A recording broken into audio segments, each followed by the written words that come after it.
नमस्कार, मैं हूं आपके साथ कविता थपलियाल और आप देख रहे हैं कंज्यूमर इज किंग। भारतीय रुपया डॉलर के मुकाबले लुढ़ककर अपने अब तक के सबसे निचले स्तर पर पहुंच गया है।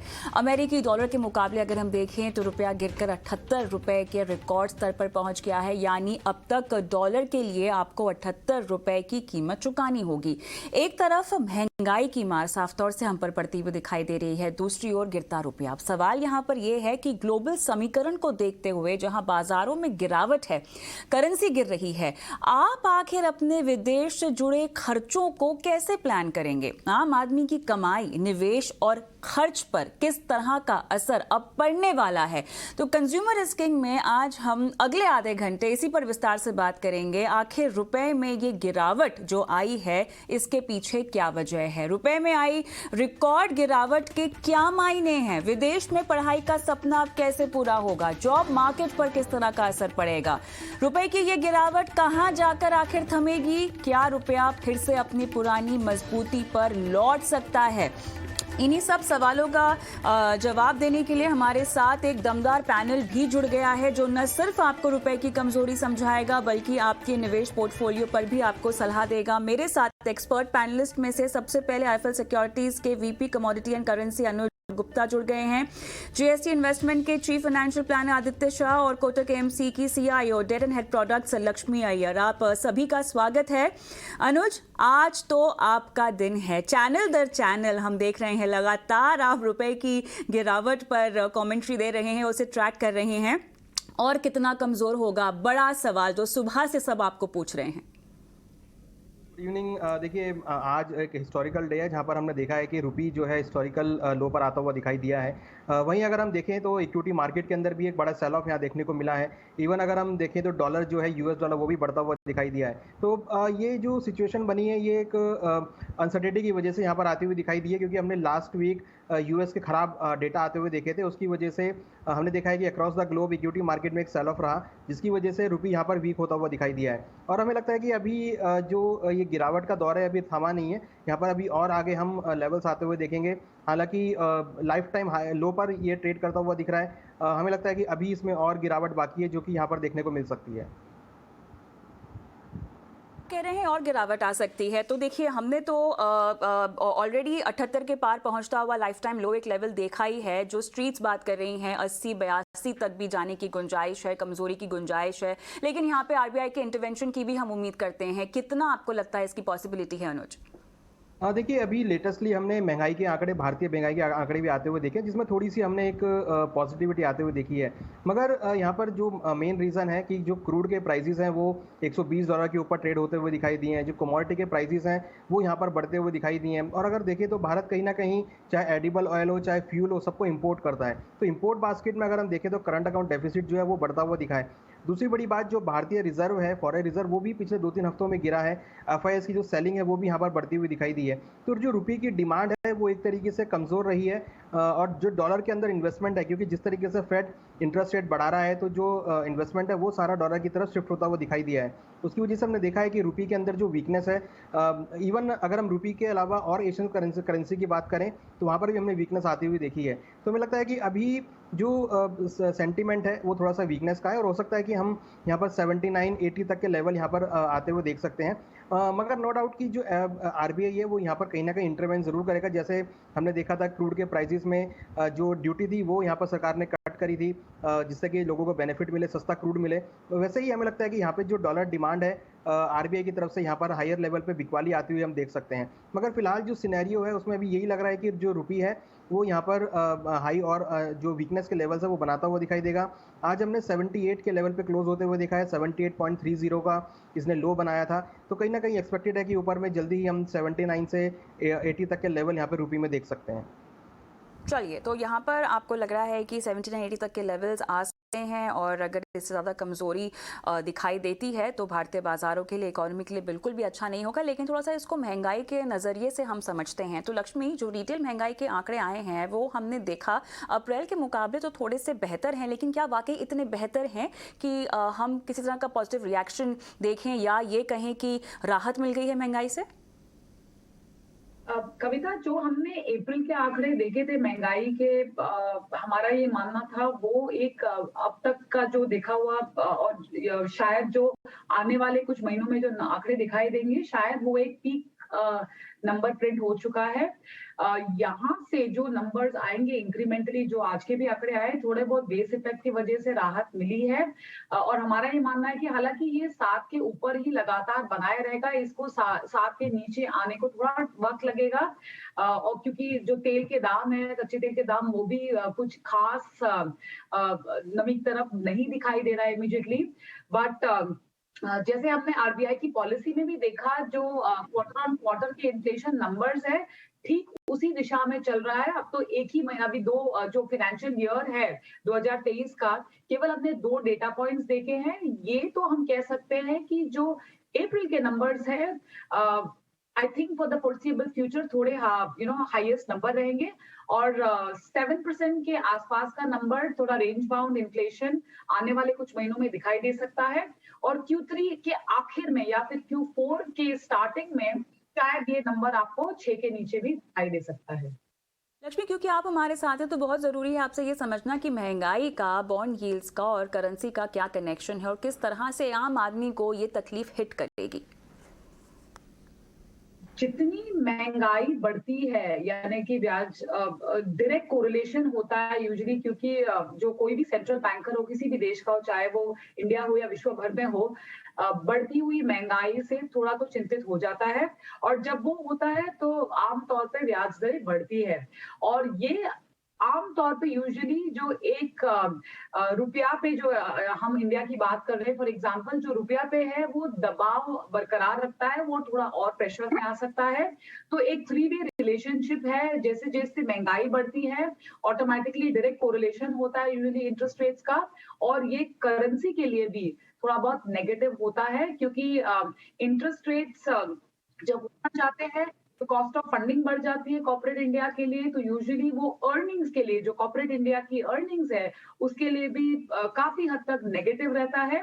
और उसके चलते जो शेयर बाजार में जो बिकवाली आती है, चाहे वो विदेशी निवेशक हो, अगर विदेशी निवेशक थोड़ा ज्यादा बिकवाली करते हैं तो रुपया पे डायरेक्ट प्रेशर पड़ता है, जो कि हमने कुछ पिछले 4-5 महीनों में देखा है।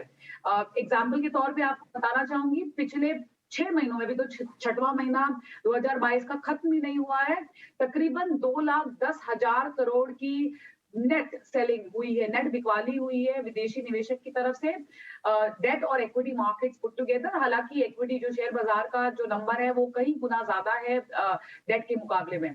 तो ये कनेक्शन होता है। इसीलिए जो आरबीआई का रोल होगा या फिर कोई भी सेंट्रल बैंकर का रोल होगा, वो महंगाई को काबू रखने का होता है। हालांकि ग्रोथ भी उनका कंसर्न है, पर आज के माहौल में मेरे हिसाब से महंगाई को काबू में रखना बहुत ही जरूरी हो गया है। इसको आगे चल के हम यूएस के बाजारों से तालमेल बिठाकर भी समझेंगे, लेकिन आदित्य, आपसे अब समझना होगा इन्वेस्टमेंट्स में मुझे रुपए की कमजोरी अब किस तरह सीधे हिट करेगी। हम सीधी बात है, जो लोग बाहर पढ़ने जाते हैं या जिनका डॉलर डिनोमिनेटेड लोन है, उनको बहुत ज्यादा प्रॉब्लम होगी, क्योंकि उनको 2 वे हिट हो रहा है। सबसे पहली बात तो ब्याज दरें बढ़ रही है, यूएस में भी बढ़ रही है। जैसे आप कल या परसों जब यूएस फेड का डिसीजन आएगा तो अंदेशा है कि 50 बेसिस पॉइंट का रेट हाइक होगा, और ऊपर से रूपी जो है वो डेप्रिशिएट कर रहा है। अब रूपी के डेप्रिसिएशन के ऊपर हम कुछ नहीं कह सकते हैं, क्योंकि हमने देखा है कच्चा तेल और नेचुरल गैस, जो बड़े एनर्जी के सोर्स हैं, वो उनके दाम बढ़ते ही जा रहे हैं और उनके दाम नीचे आने का नाम नहीं ले रहे हैं। कुछ लोग तो ये भी बात कर रहे हैं कि क्रूड ऑयल यहाँ से भी बढ़ सकता है। तो मेरे हिसाब से हो सकता है कि रूपी यहाँ से भी डेप्रिशिएट करे। जो आपके बाहर पढ़ने के खर्चे हैं उनके ऊपर कॉन्सेंट्रेट कीजिए। अगर आप उन लोन्स को पे ऑफ कर सकते हैं, आपके पास कुछ एक्स्ट्रा पैसे हैं, इन्वेस्टमेंट्स हैं, तो हो सकता है आप उनको रिडीम करके आप उन लोन्स को पे ऑफ कीजिए। या तो फिर नियर टर्म में अगर आपके जो 5-6 महीने के जो लोन्स की फीस है उसको प्लीज आप बाहर लेके जाइए, और इस रुपए के रेट पे भी, क्योंकि हो सकता है रुपी यहाँ से भी ज्यादा डेप्रिशिएट करे। कोई नहीं बता सकता कि रुपी यहाँ से ज्यादा डेप्रिशिएट होगा कि नहीं होगा, क्योंकि कच्चे तेल और नेचुरल गैस में बड़ी प्रॉब्लम चल रही है रशिया और यूक्रेन के वॉर की वजह से। तो मेरे हिसाब से थोड़ा सा कंसिडरेट व्यू लेना होगा। ब्याज दरें बढ़ रही है, ये बहुत ही ज्यादा जरूरी है आपके पोर्टफोलियो में एडजस्ट करने का। अगर आपने कोई लोन लिया है तो प्लीज कॉन्सेंट्रेट कीजिए कि अगर आप उसको जल्दी से रीपे कर सकते हैं तो बेटर रहेगा। और ये ब्याज दरें यहाँ पे रुकेगी नहीं, हो सकता है इस साल के एंड तक ब्याज दरें बढ़े और अगले साल भी बढ़े, जब तक महंगाई कंट्रोल में नहीं आती है। जैसे लक्ष्मी मैम ने कहा, somewhere in Q4 at least 6% tolerance range में तो आरबीआई के आएगी महंगाई। तो इंटरेस्ट रेट्स यहाँ से बढ़ने के लिए तैयार रहे, अपने लोन्स को प्रीपे कीजिए और अपने पूरे इन्वेस्टमेंट पोर्टफोलियो पे नजर डालिए। हो सकता है इक्विटीज में इस साल अच्छा रिटर्न ना मिले, तो आप डेट पोर्टफोलियो की तरफ कॉन्सेंट्रेट कीजिए, लायबिलिटीज है तो पे ऑफ कीजिए या फिर अपने इन्वेस्टमेंट्स में डेट एलोकेशन भी दीजिए। नीति यहाँ पर क्या अपनानी होगी? जिनके बच्चे बाहर जा रहे हैं पढ़ाई करने के लिए, ऑब्वियसली हम रुपए को डेप्रिशिएट होता हुआ देख रहे हैं आदित्य। अगर आपकी इस तरह की गोल प्लानिंग है और यहाँ पे लगातार गिरावट आ रही है रुपए में, तो अब क्या करना चाहिए? क्या कोई तुरंत एक्शन प्लान होगा आपके पास?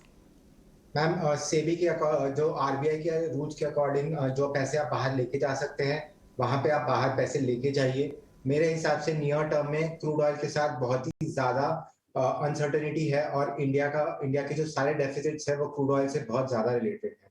अब रशिया का जो नेचुरल गैस है वो यूरोप और यूएस नहीं रह रहे हैं, इसकी वजह से उसके भी दाम बढ़ते जा रहे हैं। ये इन्फ्लेशन तब कंट्रोल में आएगा और तब रुपया डेप्रिशिएट करना, रुपया पे प्रेशर ईज तब होगा जब क्रूड ऑयल से प्रेशर ईज आउट होगा, जो कि अभी नियर टर्म में तो नहीं लग रहा है किसी भी हालत में होगा। तो मेरे हिसाब से अगले 5-6 महीने की जो भी आपकी फीस है वो सेफ्टी के लिए आप अगर बाहर लेके जा सकते हैं और यूएस के अकाउंट में रख सकते हैं तो फायदेमंद रहेगा। दूसरी बात यह कि इंटरेस्ट रेट्स बढ़ भी रहे हैं, यूएस में भी इंटरेस्ट रेट्स बढ़ रहे हैं, तो वो अगर आप फाइनेंस अपने आप कर सकते हैं, आपके पास इतने एसेट्स हैं कि आपको लोन लेने की जरूरत नहीं है, जैसे कि मैंने पहले कहा, तो प्लीज आप अपने एसेट से फाइनेंस कीजिए। जितना कम लोन ले सकते हैं उतना कम लोन लीजिए। लक्ष्मी, अब इसको थोड़ा सा यूएस बाजार और फेड की बैठक के संदर्भ में हम समझना चाहते हैं, क्योंकि वहाँ पर काफ़ी हद तक हम देख रहे हैं कि ब्याज दरों के बढ़ने का तो एक अंदेशा हमेशा से था ही। जो फ्राइडे को आंकड़े आए हैं काफ़ी चिंताजनक रहे हैं। महंगाई के तर्ज पर सीपीआई जहाँ पे 8.6% आया है। अब इस पूरे समीकरण को देखते हुए आपका आकलन क्या कहता है? किस तरह के ऐलान मुमकिन है? क्लियरली अगर ऑफकोर्स ये नंबर्स जो है डेफिनेटली काफी सारे वहां पे तो रफ्तर्स उठे होंगे और जब फेड की बैठक बैठेगी ऑब्वियसली डेफिनेटली ये डिस्कशन होगा कि आपकी जो महंगाई है, जो आम आदमी की महंगाई है वो 40 साल के हाई पर है और जो ब्याज दरें है जो 10 साल का बॉन्ड जो हमारे यहाँ पे तकरीबन 7.6 पर है, वहां पे 3.25% पहुंच चुका है। ये काफी मजबूती दिखाई दे रहा था कुछ दिनों, फिर काफी बढ़ गया है। तो अगर हम इन्फ्लेशन को 3.25% से निकाल दे तो जो नेट रिटर्न जो आता है उसको हम बोलते हैं रियल रेट। वो जो यूएस में है, जो अमेरिका में ये जो रियल रेट है काफी हद तक नेगेटिव हो चुकी है और कोई भी सेंट्रल बैंकर जब सेविंग्स की बात करे, निवेश की बात करे, तो वो सेवर को पॉजिटिव रियल रेट का एक्सपीरियंस देना चाहेगा। तो आई थिंक ये एकमात्र डिस्कशन होगा हमारे हिसाब से फेड की बैठक में कि रियल रेट्स को कैसे पॉजिटिव लाया जाए। एक और चीज पे आप गौर फरमाइएगा, अगर आप यूएस की सेविंग्स रेट देखोगे पिछले 2-2.5 साल में जो ग्राफ था काफी ऊपर की तरफ जा रहा था, काफी हद तक सेविंग्स बढ़ गई थी, इंप्रूव हो गई थी। अब जैसे जैसे महंगाई बढ़ती गई, लोग सेविंग्स में डिप कर रहे हैं और ये जो यूएस की जो सेविंग्स रेट है इसकी ग्राफ नीचे की दिशा की तरफ जा रही है और ये भी डेफिनेटली एक चिंताजनक विषय है यूएस जैसी इकोनॉमी के लिए। तो ये कई चीजें हमारे हिसाब से डिस्कस होगी और जो फेड फंड फ्यूचर्स है, जैसे निफ्टी का फ्यूचर होता है ठीक उसी तरह, या फिर एसएनपी का फ्यूचर होता है ठीक उसी तरह, बॉन्ड मार्केट के भी फ्यूचर्स है और जो फेड फंड का जो फ्यूचर्स है वो बतला रहा है कि यहाँ से लगातार यूएस में रेट हाइक होने की संभावना है और इस पॉलिसी में भी कम से कम 50 बेसिस पॉइंट की रेट की उम्मीद की जा सकती है। तो ऐसे में अनुज, आप कहाँ देखते हैं डॉलर इंडेक्स को? देखिए, डॉलर इंडेक्स मुझे लगता है कि इनिशियली 105-106 के लेवल पर आ सकता है, जो कि लास्ट टाइम भी हिट किया था। और अगर डॉलर इंडेक्स 105 के लेवल के ऊपर ट्रेड करता है, क्लोज करता है, तो हमें लगता है कि 109 से लेकर 110 तक के लेवल यहाँ देखने को मिल सकते हैं। फेडरल बैंक की जो मीटिंग है आने वाले इस वीक में, मुझे लगता है कि यहीं पर हम एक अच्छा मोमेंटम आते हुए देखेंगे, क्योंकि अगर आप देखें इसके कंपेयर में यूरो या अगर पाउंड को देखेंगे तो वो ऑलरेडी लोअर लेवल्स पर आते हुए दिख रहे हैं, वहाँ पर एक करेक्शन का माहौल आता हुआ दिख रहा है। तो इट मीन्स कि जो डॉलर के अंदर डिमांड है एज अदर जो कंट्रीज हैं, जो अलग अदर करेंसीज हैं, उसके मुकाबले डॉलर में जो डिमांड है वो यहाँ बढ़ती हुई दिख रही है। तो मुझे लगता है कि इनिशियली 105 और उसके बाद 109 से लेकर 110 तक के लेवल डॉलर इंडेक्स में आते हुए देखने को मिल सकते हैं। चलिए आदित्य, आप मुझे ये बताएं कि जिन्होंने अपने आप को डाइवर्सिफाई कर रखा हो, क्या वो इस वक्त फायदे में होंगे in terms of international market, विदेशी बाजारों में जिन्होंने अपनी निवेश की रणनीति बना रखी है? मैम, जैसे कि मैं हमेशा कहता हूं, एक पूरा एसेट एलोकेशन कीजिए और इक्विटी के अंदर भी बाहर के बाजारों में भी निवेश करने की एक स्ट्रेटेजी बनाएं। बड़े सारे म्यूचुअल फंड्स हैं जो कि फायदा देते हैं हमें इस इन्वेस्टमेंट का। मेरे हिसाब से जैसे जैसे रुपया डेप्रिशिएट करता है वैसे वैसे फायदा बहुत होता है। और बट आप इस बात का ध्यान रखिए, 50% of Nasdaq has corrected bye 50%। बाहर की मार्केटों में बहुत बड़ी करेक्शन हो चुकी है, भारत की मार्केट में उतनी करेक्शन नहीं हुई है। मेरे हिसाब से अगर आपका गोल था कि आपने 10 साल के लिए इन्वेस्ट किया है बाहर की बाजारों में, तो वो SIPs को चालू रखिए, घबराने की कोई बात नहीं है। ये ऊपर नीचे interest rates up and down और ये इन्फ्लेशन जो है, अब 2-3-4 साल बाद आप देखेंगे कि पुरानी बात हो गई है और हम आगे बढ़ रहे हैं। तो मेरे हिसाब से अपने एसेट एलोकेशन को स्टिक कीजिए, अपनी SIPs को स्टिक कीजिए, और अगर आपने गोल बनाया था कि आपको बाहर की बाजार में इन्वेस्ट करना है तो उसको इन्वेस्ट कीजिए और घबराइए मत, ये सारी चीजें चलती रहेगी। इन्वेस्ट करने के लिए कौन सा बाजार फिलहाल आकर्षक होगा? बिकॉज सब जगह हम देख रहे हैं कि परेशानी है, हलचल है। आदित्य मैम, मैं हमेशा कहता हूं कि आप एज अ रिटेल इन्वेस्टर कभी भी किसी बाजार पे कोई व्यू मत लीजिए, SIP कीजिए। म्यूचुअल फंड रूट से SIP करने का बहुत अच्छा तरीका है बाहर के बाजारों में और बाहर के फंड्स में। US बाजार में कई सारे म्यूचुअल फंड्स हैं जो इन्वेस्ट करते हैं, वहां पे SIP लगाइए और मिनिमम 10 साल के लिए भूल जाइए। वरी मत कीजिए, इंटरेस्ट रेट्स बढ़ रही है, इन्फ्लेशन बढ़ रही है, जो आपका फंड मैनेजर है वो देख रहा है इन सब चीजों को और अच्छे तरीके से, समझदार तरीके से इन्वेस्ट कर रहा है आपके पैसे। तो वरी मत कीजिए, SIP कीजिए, और मेरे हिसाब से US बाजारों में आपका इन्वेस्टमेंट बिल्कुल होना चाहिए। लक्ष्मी, अब ऐसे में भारतीय बॉन्ड मार्केट पर आपका व्यू बदला है, जिस तरह से हमने आंकड़े आते हुए देखे हैं खासतौर से US के बाजारों में, अब क्या और यहाँ पर आपको यील्ड्स ऊपर जाती हुई लग रही हैं? देखिए, हमारे देश के bond deals actually tug of war चल रहा है यहाँ पर। हमारी महंगाई के आंकड़ों में थोड़ी बहुत राहत दिखी है, लेकिन US के आंकड़ों में नमी बिल्कुल दिखाई नहीं दे रही है, और US के जो बॉन्ड डील्स है वो भी काफी हद तक दबाव में है। और इसके साथों साथ जो त्रिवेणी संगम का जो कॉन्फ्लुएंस है वो पूरा कर रहा है कच्चे तेल का दाम। तो इन सब हालात को देखते हुए ऐसा नहीं लगता कि बॉन्ड डील्स इमीडिएटली नीचे की तरफ झुकेंगी। और लगातार अगर आप देखो, हर हफ्ते दर हफ्ते 30 से 35 हजार की बॉन्ड की सप्लाई भी है। सरकार जो है बॉन्ड की बिकवाली करती है, उसका भी डिमांड भी हफ्ते दर हफ्ते क्रिएट करना बहुत ही चैलेंजिंग हो रहा है। तो एक रेंज में आपको 10 ईयर का बॉन्ड जो है आज तकरीबन 7.6 के आसपास रहा है, वो US के मूवमेंट्स को ट्रैक करेगा, वो कच्चे तेल के दाम को ट्रैक करेगा, and most important US fed कितने अग्रेसिवली अपनी स्टेटमेंट को प्रकट करता है। आई थिंक वो बहुत जरूरी होगा, क्योंकि फेड फंड फ्यूचर्स, जैसे मैंने आपको बताया, काफी अग्रेसिव रेट हाइक की बात चल रही है वहां पे। हालांकि ये विस्पर, और अभी विस्पर नहीं है, ये काफी डंके की चोट पे काफी लोग बोल रहे हैं कि US में एक स्टैग्फ्लेशनरी सा माहौल क्रिएट हो गया है, जो कि एक रिसेशन की तरफ इसको लेकर जा सकता है अगले साल। Verdict is yet to be out. मेरे हिसाब से ये हम कंक्लूसिवली कह नहीं सकते, पर ये सारी चीजें जो है बॉन्ड मार्केट हमारे यहाँ पे काफी मजबूती से ट्रैक करेगा। तो यहाँ से 7.75 की तरफ धीमे धीमे इंटरेस्ट रेट्स जा सकते हैं। वहां पे थोड़ी शायद बाइंग आ सकती है, जो उसको 7.5 की तरफ खींच सकता है, लेकिन उससे नीचे कंसिडरेटली और कंसिस्टेंटली सस्टेन करना ऑन द लोअर साइड थोड़ा मुश्किल रहेगा।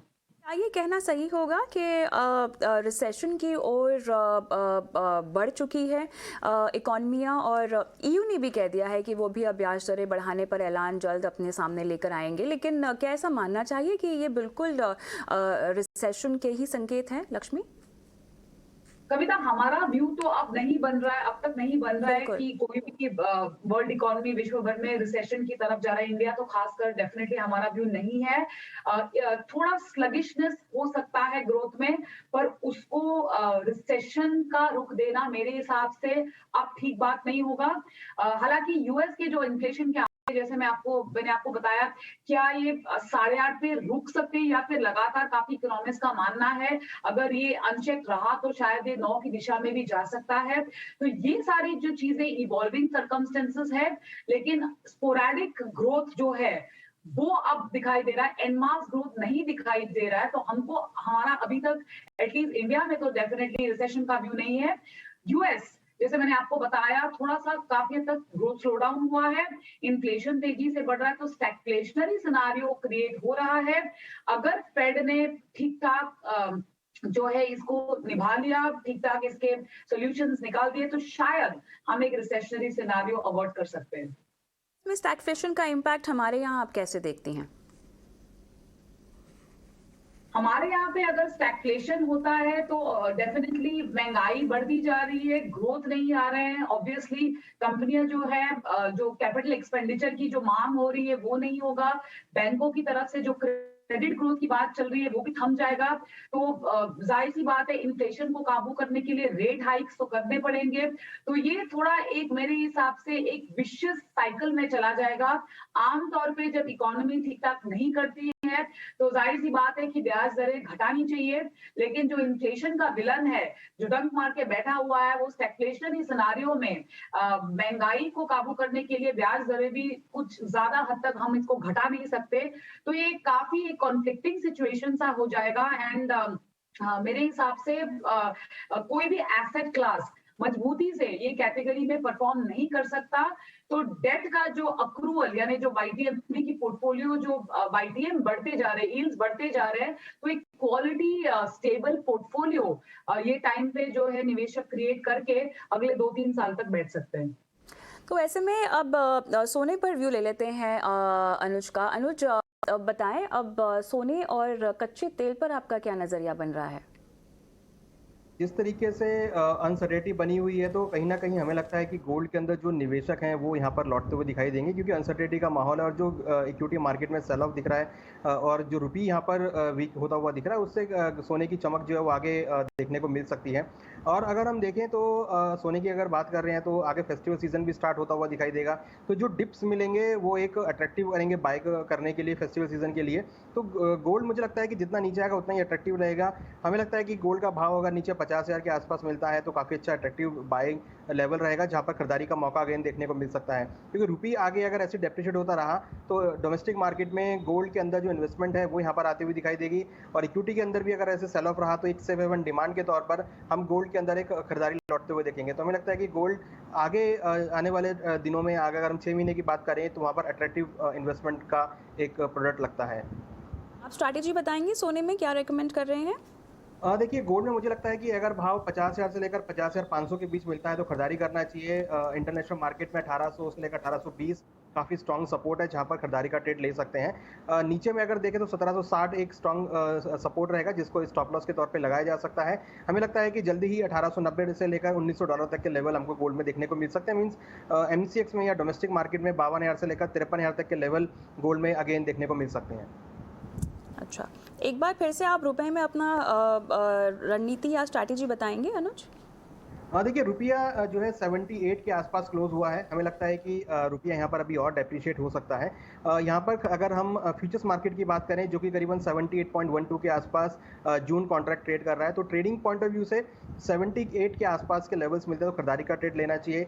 7740 का स्टॉप लॉस अगर टारगेट हमें लगता है 7860 से लेकर 7880 तक के लेवल्स आपको आने वाले 15 दिनों में या फिर 1 महीने में देखने को मिल सकते हैं। जिस तरीके का मोमेंटम है, तो हमें लगता है कि यहाँ पे जो वॉलेटिलिटी है आगे वो फास्ट रहेगी, तो थोड़ा सा कॉशियस यहाँ पे रहना चाहिए और खरीदारी की ही यहाँ पे सलाह लेनी चाहिए। क्रूड में क्रूड का अगर देखें तो ऑलरेडी $118-120 के आसपास चल रहा है।